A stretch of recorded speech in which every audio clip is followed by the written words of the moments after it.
Welcome to a quick sidebar where we talk about anything and everything and get distracted often. And here we are today with Jake and Bradley and a very special guest. Drum roll, please. Are we gonna add this in post, or is this gonna be blah blah blah blah blah blah blah? Ethan! That's my name. That's Ethan. That's my name. Look it up. It's there. On his Wikipedia page, because we all have one. We all have one. Yeah. Maybe we do. What if we go on Wikipedia and we do have pages? Wouldn't that be something? That would be something. I'm sure you guys will, yeah. I don't. That'd be. Do you think we will by? Yeah. Combined or like individual? How long? Nah, we have man. it? You guys are individuals. Wait, can we talk about what we're talking about so Yeah, I let's can do end that. the intro song?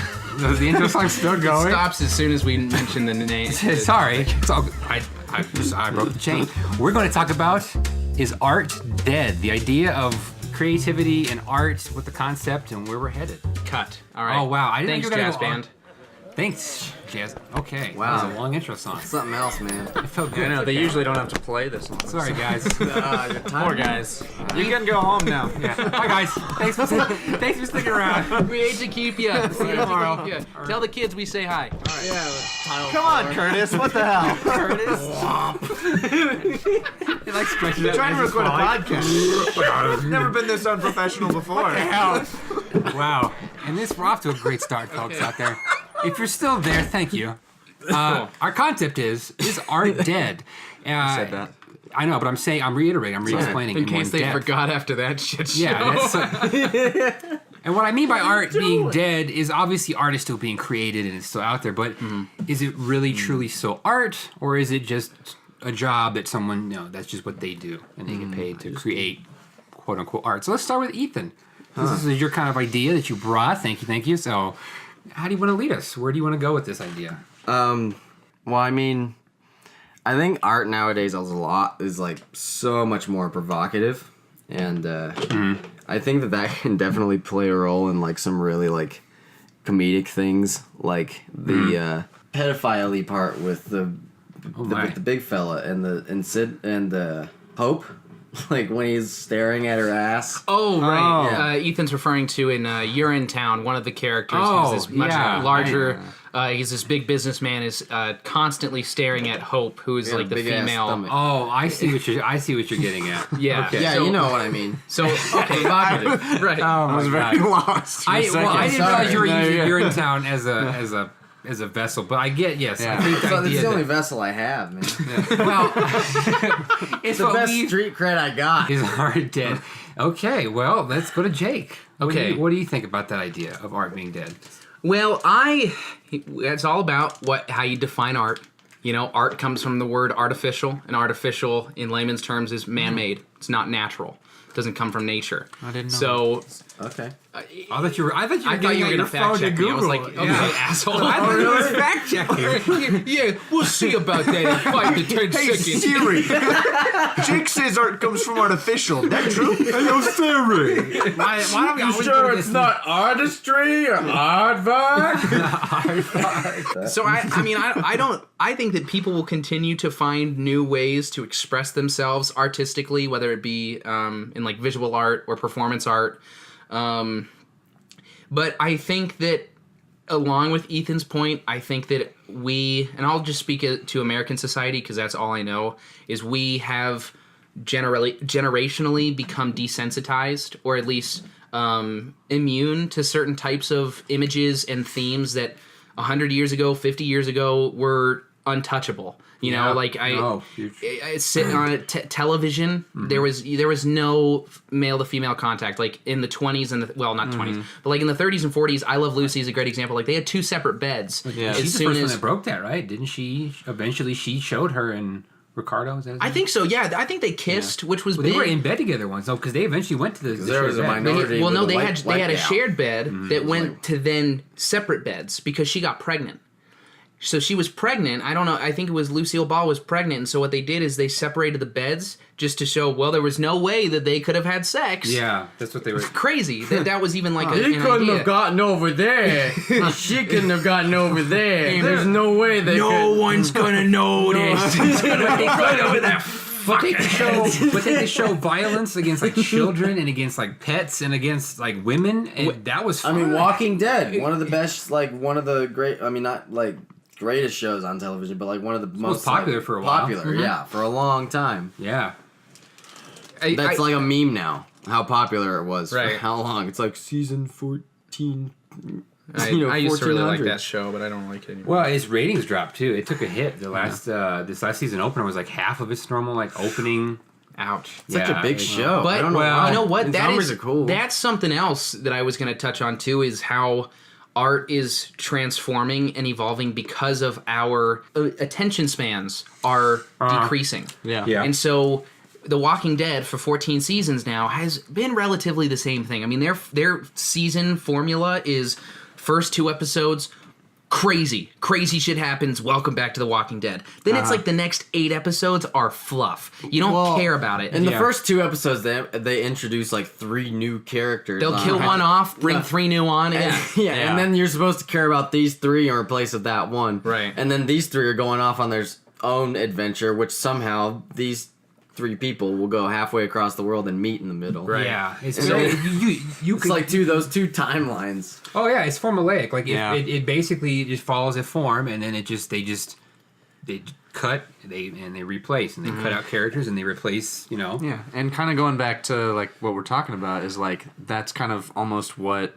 television has become or even just movies too. Like with Marvel, it's like it's a formula. And you just kind of copy paste and insert different, change the variables in it. But Yeah, you otherwise, just it's just change like the a formula, elements, which like kind of takes the art out of it. You know, True. it's like so you're at not that point, is it you're art not really or just creating a money anything. machine? Yeah, exactly. It feels more like like a money machine. Yeah, I think that it's definitely getting more. Music is a lot more commercial than it used to be. Because like you would have like bands. You would have like genres that were kind of shunned in like.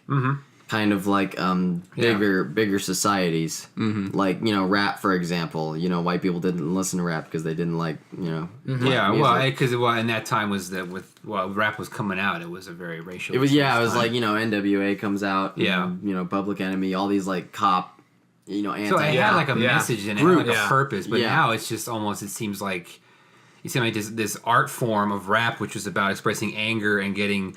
Using the art of rhyming and word to really express yourself in a way that hadn't been seen before. Yeah. Right. And really had passion and fire behind I think it brought out the culture too. It did. It It was brought an African-American expression of culture out, the too, yeah. culture that Yeah. people had never seen before, were not exposed to. It before. broke racial barriers and a lot of things like that. But I think if you look at rap from the 90s and even the late 80s and even the Sugar Hill Gang, which maybe late 70s, early 80s, they were like the earliest rap group, I guess.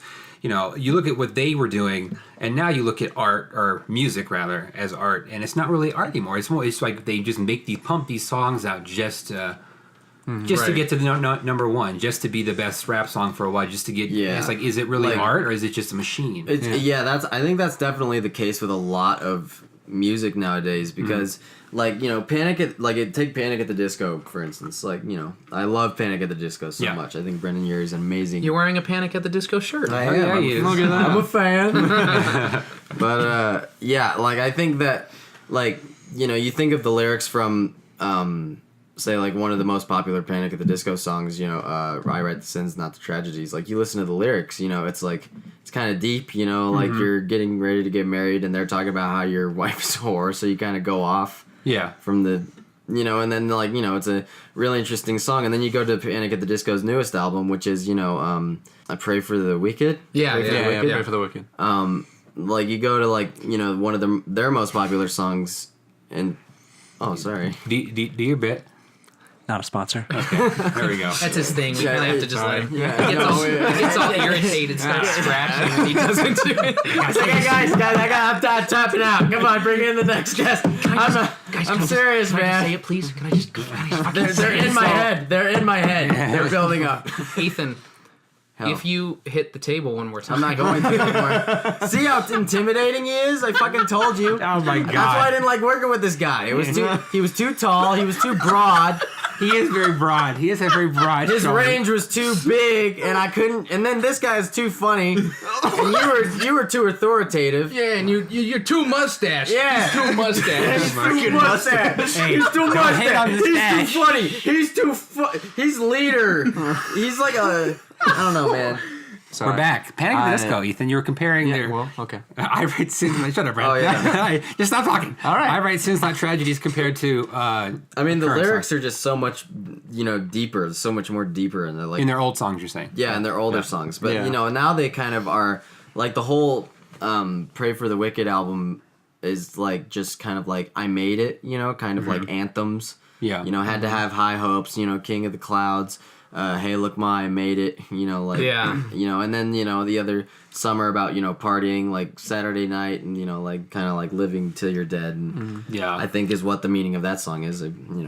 Yeah. I can't say what it was, but like it's the whole album is just kind of like that's just it's one theme when their other albums had other themes, even though they were all kind of about love, which is kind of like a common theme among a lot of pop music. That's nowadays. like about most pop music is about love. Yeah, It seems like or being upset because It's of easy it. to write about because it's relatable as hell. Yeah. Everyone's either been in love Or thinks fallen they're in love, or been going- heartbroken. I mean, Yeah. that is It's a universal feeling. Yeah. And Hopefully the you only hope.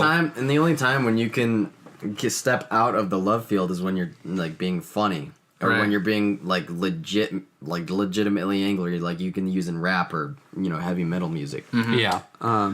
Kind of going off of that point about Panic at the Disco, that's kind of a similar thing with 21 Pilots. Like their older stuff was definitely a lot more like, I don't know, felt more like it was coming from the heart of like what they really wanted to sing about. And then like you take out an album like Blurry Face, which was much more like pop and like definitely seemed like it was kind of going towards more trying to sell their music.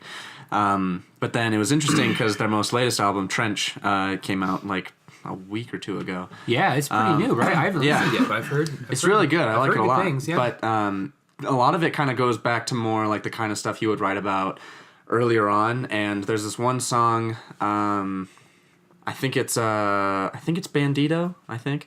But anyway, there's this part where he sings. And I couldn't tell what he was saying for the longest time because I was trying to think of like what words it would be. But it's Salo Folina.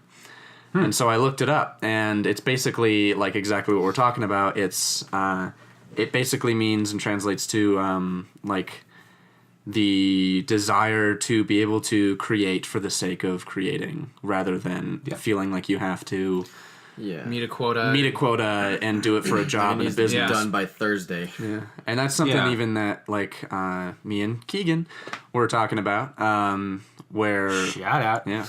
Shout out to that. Because guy. like I've been talking about recently like what I want to do with my life and like do I want to go into the arts and things like that. Yeah. But then it kind of comes into that question of but if art becomes your job, if your passion becomes your job, do you lose the passion if it's a job, or would it remain more of a passion if you were doing it more on the side while getting your money and your income from somewhere else that can be more of a job?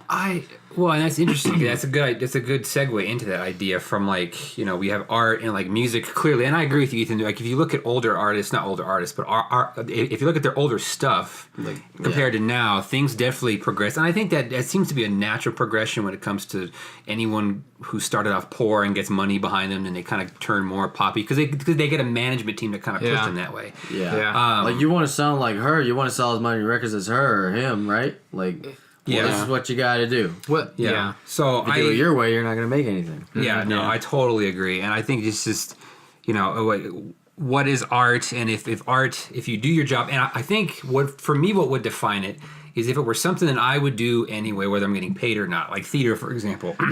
Right. I would like to say that even if I wasn't getting paid, I would still be involved in theater, whether it be as an actor or director, whatever, going to rehearsals, showing up, putting time in. And even if there was no monetary gain, like, I'm getting paid for this, I think I would still do this. So if I was getting paid, I don't know that I would lose the passion. I just think it would kind of maybe, it would take not backseat, but it would also be just as important as the living aspect of it. And maybe not even necessarily lose the passion, but just kind of kills it a little bit. Yeah, like a little bit. It takes a little bit of the creativity. I mean, it does take the creativity out of it Then you have to pander in some to ways. people.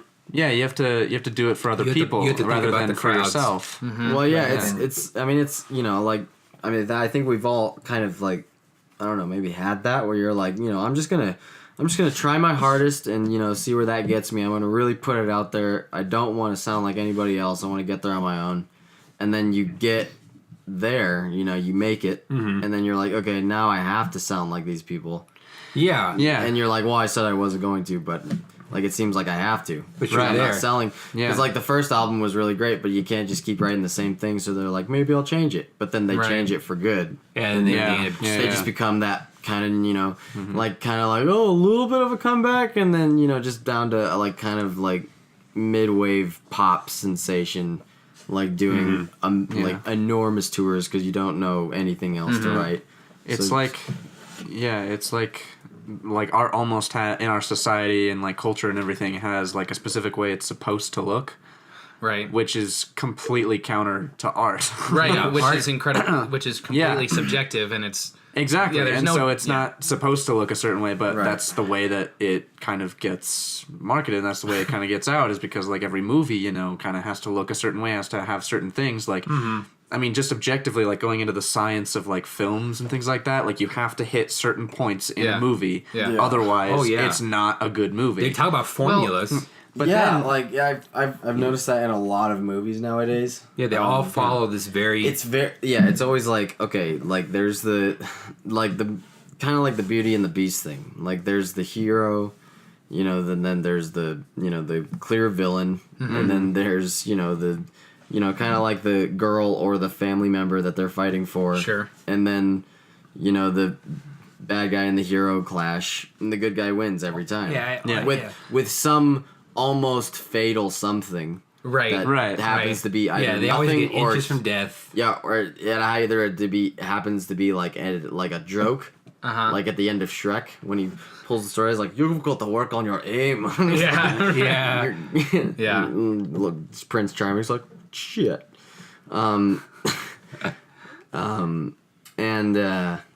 but yeah, you gotta have like either that formula or there has to be magic involved.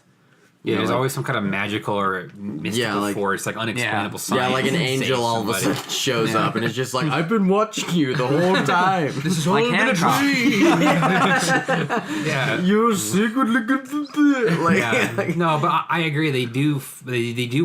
You can pretty much count on those things happening every single time. You know what I find interesting too is the way that we look at art in the present versus with hindsight and with history to back it up. Like a good example of it is Steven Spielberg. Like when he first started making films, like when he was a young man, they were they were popular within a niche crowd. And then he made, I think Jaws. Jaws was his first big Yeah, one. so he Yeah, makes that was- Jaws. Everyone flips their classic. shit. They're like, "Who is Right. this guy?" And then it was a huge risk when he wrote his own movie because he didn't write Jaws, but he wrote Close Encounters of the Third Kind. That was the first one that he wrote, and people thought that was a huge risk, a huge mistake because of the fact that he was doing what he had been doing. Yeah. And then he's making a lot of movies, writing them, and then he started making these That's what I big was thinking flashy too. movies that were that lacked the depth that films in his generation, like Francis Ford Coppola and Martin Scorsese. And that was his group. That was his group of peers. He started making these big fancy Blockbusters. blockbuster. Yeah, he was the one that yeah. coined the blockbuster. People were pissed. But now you look at Indiana Jones, you look at E.T., you look at these like heartwarming movies, and Steven Spielberg is the best. Jurassic Park. That was it. It was Jurassic Park. Oh, Thank you. Yes. No. What? I was thinking Okay. of the Goonies. I don't. well done, Dan. Thank you. Congratulations. to me. But we look back You are now. loved. You look back now and you think Steven Spielberg was a genius for making Jurassic Park. You Yeah. know, and that trilogy. I mean, that was Yeah. incredible what he did. So we look at like artists now, and we get frustrated by the way that they're changing, either to do something new or to conform to what the norms that we're seeing. Yeah. But if we were to remove it 20 years from now, how would we look at Panic at the Disco's evolution? How would Yeah. we look at 21 Pilots' evolution? I think that's just interesting to think about because all we have is that what everything else is happening at the present moment. Right. We don't Yeah. have the fortune Exactly. of hindsight. Yeah, and I was gonna say something to that too. That like when artists try to break out of the formula, they almost get punished for it because it's not what people are expecting. It's not what people have gotten used to when it comes to the world of entertainment, and so when it's different, they get angry about it. But you take like I don't know. I'm trying to think of a good like experimental kind of thing. The Room. Experimental movie. Yeah, and now we look back at that and we go, what What a great masterpiece. movie. Oh gosh. A little quick sidebar here. This is a little reunion of Peach Fuzz 2.0. Oh yeah. Oh, yeah, I didn't yeah. think of that. I'll let you lead, Jay. It's your band. Yeah, at Colorado State University in the design concentrations program, their curriculum, there's a class called Lighting Design 1, and the final for that class is a nationally recognized lighting design final. I believe that our professor started it, or he helped start it, but now it's used all over the country with lighting design programs. Really? Yeah, Wow. it's a big deal That's now. cool, man. Basically what it is students are given one song to design the lights for. It's a rock song. And it's any song that comes from the list of thousands of songs from Rock Band, the video game. And then what the students get to do is they get to start their own bands, dress up, and play Rock Band for an audience with all of their crazy lights that they created. And steam Or and lighting fog. designs that they created. So Yeah, it's like a rock band like opening, but with fake guitars and fake drums, but you still make the sound. real mic though, so you actually hear mic. them, and There's a singer, there's a singer, and there's a drummer, there's a bass player. and there's a guitar. And there's a guitar player. Yeah, so Electric Triangle. so my That'd be great. my sophomore year, I was in a boy band. I was a part of the boy band called Peach Fuzz, and there was a battle of the sexes between the boy band and the girl band, and the boy band won. And Peach Fuzz turned into Peach Fuzz 2.0 because all of my band members either left the department or graduated. So I brought on these three goons, and we kicked some ass. We played. Pour Some Sugar on Me was the finale. Yeah. Right. Pour some sugar. We played Danger Zone. and some Hall & You Oates song. got to bump yeah. that one? and up You- with wait, me. Wait. what's the name of that song? What is that song?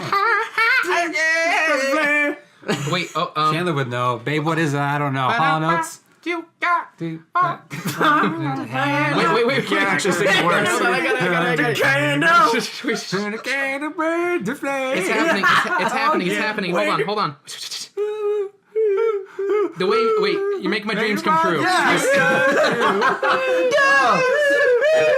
Not a sponsor. But yeah, so this is a little Peach Fuzz Sorry for 2.0 reunion. Hell yeah. Yeah, man. We'll share some pictures on the gram. Yeah, we lots made a music video we of we for share the that? song I wish we Pour Some Sugar on Me. Why not? We should share it. Why wouldn't we? Because it's got a real song in it. I don't know if that's a copyright thing. We ain't making money.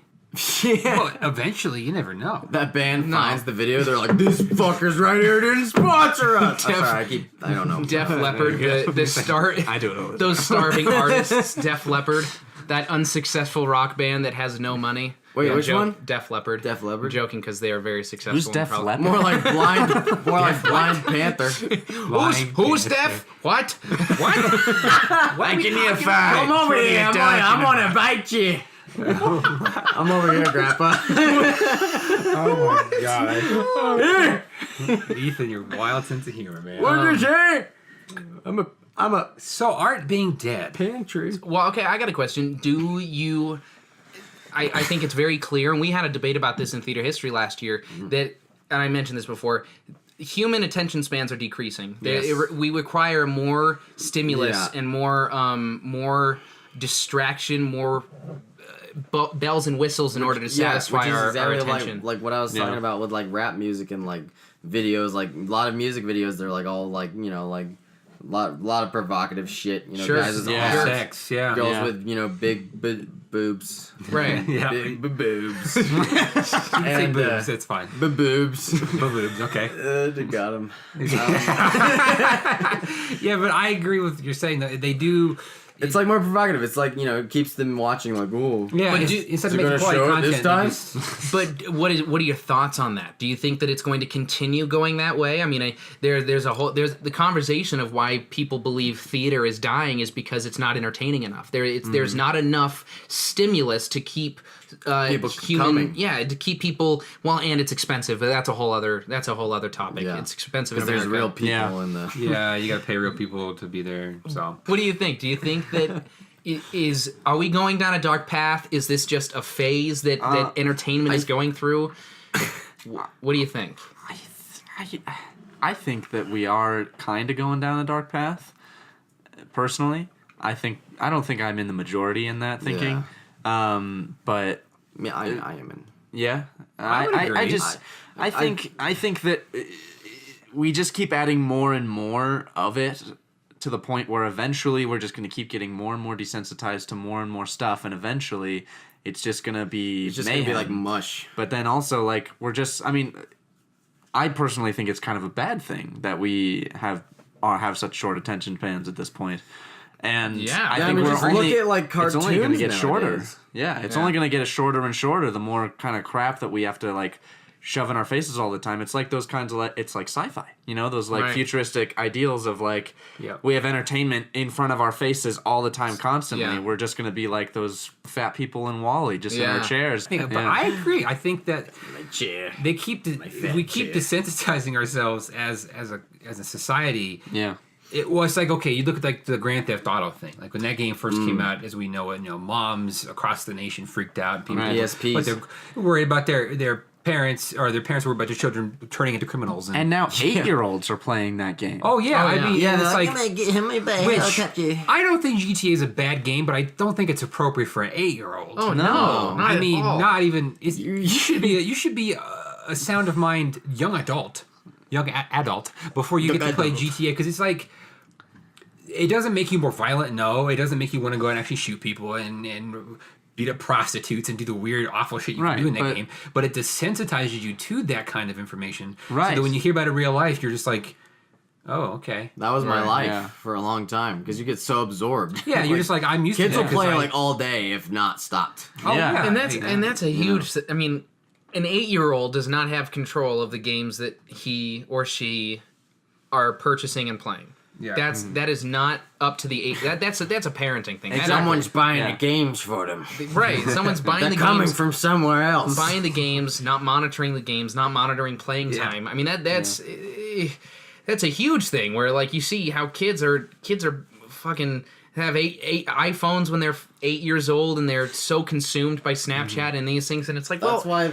they don't have not to just completely take away any accountability, but they don't have that much Oh, you can't control. You they don't can't have blame control. the 8-year-old. No, I mean, Right. if they Yeah, if they get exactly. something and they like something, and then they just like learn that it's okay to always like that thing and never do anything else, then it becomes like what are you gonna tell them when they're like 13 and they're like just constantly still on their whatever game thing that they have now, like Right. a Yeah. PS3 or something. Yeah, they're always just on their phone. They're always in the Yeah, they're always on their Snapchat. phone. They're always like watches. Everybody's on their watches. Everyone's on their watches. Which Everyone's is, on I don't their know why watches. I don't have my Apple Watch. I don't even have a watch. I have no idea what time I it need is. to have a watch. Like, I'm one of those dudes that That's gotta shitty. have a watch. Yeah. I have to like look around a room. You got a clock on You the guys wall? just have to look on. Like, is there a clock in the See, hallway? that's what's gonna happen to like the future generations going through withdrawals, like when they don't have their phone. Like, Yeah. anyone got a fucking clock that I can just look at? I need a clock.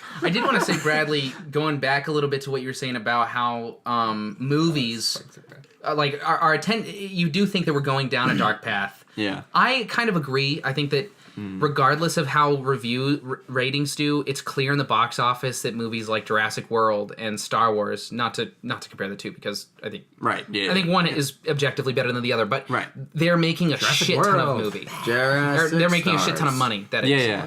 So it's hard to argue with that. It's hard to, when it is your livelihood. It is hard to put quality content over lots of money, quantity of money. But I do think that it's cool that when you see movies, I think it's like a great example is A24, the production company that is, Yeah. they are spitting out quality, what are they lower doing? budget movies. They're Yeah. the ones that Yeah. did 8th Grade, Get Out, Oh, Hereditary, they're which like- I know you didn't like, but my point is it's encouraging and inspiring to see companies like A24 that are taking young unknown screenwriters and directors and producing mostly good quality I would content at a agree. lower budget. Yeah. I mean, Get Out was one that like Jordan Peele's first shot at feature film Yeah, majorly it was- produced Same with A films. Quiet Place. Like A John, Quiet- was it A Quiet Place? He'd never done anything Was that like A24? It may have been, because John Krasinski's never directed before. He's a I don't know if it was. I don't know. Wait, Quiet Place? Yeah, was it A24? I don't know. So would you say then that those kinds of movies are maybe allowing artists to create art in more of a less of a strict like need to make money kind of situation? Swiss Army Man was another A24 movie. That was like one of their first movies. yeah. Or no, that was a lie. That was not A24. Swiss Army Man is a perfect example of an experimental film that was very artistic, but not definitely not a crowd pleaser. Blair Witch Project. Yeah, I think it's a great example. Yeah, that's now, another good one. Now The original one, yeah. Almost everything you can find for free on Netflix are found footage films. Yeah. They're easy to make, but Yep. if you have a Yep. good plot and you Yeah. have like, you know, things like If you're like every once in a while you see tactical. something like move around like in the background, and then at the end there's a freeze. Yeah, and then there's a freeze frame at the end with that sound, and then it's just like you know like a strobe, and there's a monster diving for the camera, but you only see it for one frame, and then you hear a scream in the background, and then it says based on a true story. All right, we just got the idea for And our then that's what a found screenplay. footage thing, Paranormal Activity. Yeah. That's all that there is. You know, there's like, I mean, Hell House is another found footage thing that takes place in a haunted like church that they turned into a haunted house, and then you have like a bunch of other found footage. Like it's getting so I don't know. It is. I have agree. But you know, is it art? You know, like it can be. Those can be really difficult to make. Goes to a question I was going to ask is horror films. Can we even classify them as art? Oh yeah. You Oh, have absolutely. movies like Oh, that. I got it. But like, Oh my gosh, they're Shiny? one of the more I got a artistic big dick film position on film this. categories out there. I would say. Okay. A bit. Wait. You say a big dick position? Yeah, I got a big one. Are you Alright. saying because you're being a big dick with this position? No, it's No, like, that's no. like a confident position. Oh. Yeah, So it's like I old, gotta man. tuck it into my shirt. I don't understand. Ew. Gross. Okay. I was gonna say my favorite horror director of all time is James Wan, because he directed some of the scariest movies that I've ever seen in my life. Yep. I Chandler don't- will agree with you on that. Yeah, I don't know if like it's because like I saw them when I was young. What and, movies? He Conjurings. directed like the first Saw, Okay. Conjuring 1 and 2. I don't know if he produced did 2. Insidious too, didn't he? He did Insidious. Did he do some all of three the- Insidiouses? I think Because they're all pretty scary. Insidious Yeah. Eye. Insidious eyes, sorry. Insidii. Insidious. Insidiosums. Incity organisms, I think. That's it. Yeah. Insidious organisms. Yeah. Insids. Hey Siri. Art is not dead in horror movies. So just to take a position because Conjuring. I have never really had much exposure to horror films until like I got to college. So the only ones I really knew were like Paranormal Activity and movies that made their money off of jump scares. Yeah. Made their money off yeah. of building tension and suspense and then Never scaring actually you. seeing anything. So Yeah. what qualities of horror films like are artistic or like what can you pull from a horror film? And I'm almost trying to play devil's advocate here just because I do see artistic potential in horror films. This could be good. I see artistic potential in horror films, but except for Hereditary, which I know you disagree, but I think that the way they made it was incredibly artistic, and It was they made insane. They did a lot of artistic film choices in making it. Yeah, they To me, what makes a good horror movie is something that it gives you just enough to be scary, but then plays on your own imagination. Yeah. Yeah, that's great horror. I mean, Because- that's what like video games. Yeah, because Oh, yeah. nothing is scarier than you. You're your scariest monster because well, because you know exactly what gets you. So your brain will Right. concoct some monster that checks all your scary boxes and just has you freaked out. That's why scary games are, I think, a lot more scary than movies, because like you're making a decision. So You're like it's on controlling- you. Yeah, I agree with that. It's like you're controlling another person. You project yourself into that Yeah, character. You're controlling that kid. In a movie, you know you don't have any control, and that can be Yeah, you're part like, of the "Oh, don't scary. go over there." That Yeah, can be you're part like, of the Like if suspense. that were the me, fact I that wouldn't go over there. You have to let go. You have to try and let go of all control because you know you don't have any, and you have to just sit there as someone is making a stupid decision, or as you know Well, that something is coming. I mean, but look at video games, you have all the control, and that's what makes it scary. Yeah, look at video game playthroughs. Whenever somebody sees, like, I mean, maybe it's just for comedic purposes, but everybody's idea, you know, they're trying to play to the emotions of the audience as well. You know, even in playing video games. Like if they see a dark hallway, they always go, no, I'm not gonna go that way. Yeah. And then they like Yeah. turn, like Markiplier does it all the time, and then he like Yeah. goes checks like all the doors He's like, in like okay, 10 I guess I'm hallways. going down He's there. like, oh, okay. It's like, oh, I gotta go back. He's like, Well, you're I right. can't So go anywhere and it's else. just like he had decided to do that, but in your movie, you're right. You would just have to let it happen to you. Right. But for me, what makes it scary is when they can. Like, I love It. Like, It Right. is by far one of my favorite horror movies. I think it's masterfully you, done. would you? We got Pennywise here. I think it's great because it. While they show you some scary shit of Pennywise, like he's a scary Yeah. mofo. Yeah. Like, he's Yeah. a scary clown. he knows. But the fact that he can change to different things that scare each person, so it's like, oh, what if I ever Yeah. experienced that? What would he be for me? Right. He'd be like, That's yeah. what really kicks Right. it up. Nowadays, like I think, like what would kids nowadays be scared of? I don't Like, know. And truly I think scared- like what would he That's show a- up like ooh. for like oh a? my gosh, we're coming up with some great topics for future podcast episodes. I mean, think about it. Like, would like the government capture him? Like, find some way to like have one guy like a Ghostbuster, but a lot cooler than a Ghostbuster esque thing, and then Yeah. like, and they're like, you can catch it with this. It's like Tested it. It's like in Harry Potter and the Prisoner of Azkaban. I forget what they're called. Boggart.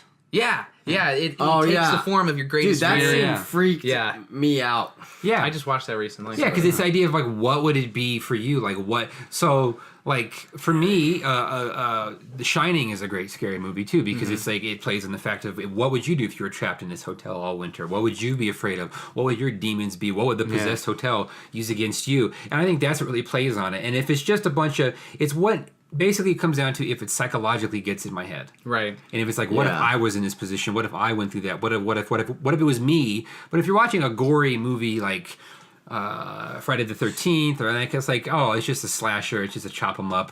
Once the movie's over, I'm done. I'm disconnected. Yeah, you're just like you walk out going, ugh. Yeah, and you're done. Jeez. You shake it Yeah. off and it's gone. It doesn't follow you Color and a home. half. So what I'm Yeah. hearing you say is the art behind horror films is being able to use one single thing, theme, motif, whatever it is, image that evokes a separate individual personal reaction from hundreds of thousands of people. Yeah, basically you give it's an individual movie for every person who watches it. And essentially. I think that horror, for that reason, is one of the most difficult genres to master. Oh, I agree. Oh, Because yeah. it is so easy to be bad. to fail. It is Oh, so yeah. easy to grab onto some basic trope like jump scares or demons or whatever. Or like that thing in the woods that's not quite there, but you know it's Right, there. the fear of the unknown is so. I mean, it's a great trope and also a super easy cop out Yeah. because you don't actually have to show anything. But like that's what makes Get Out such an incredible movie. It is very personal yet informal. It's not personal at all, because it's not happening Yeah. to you. But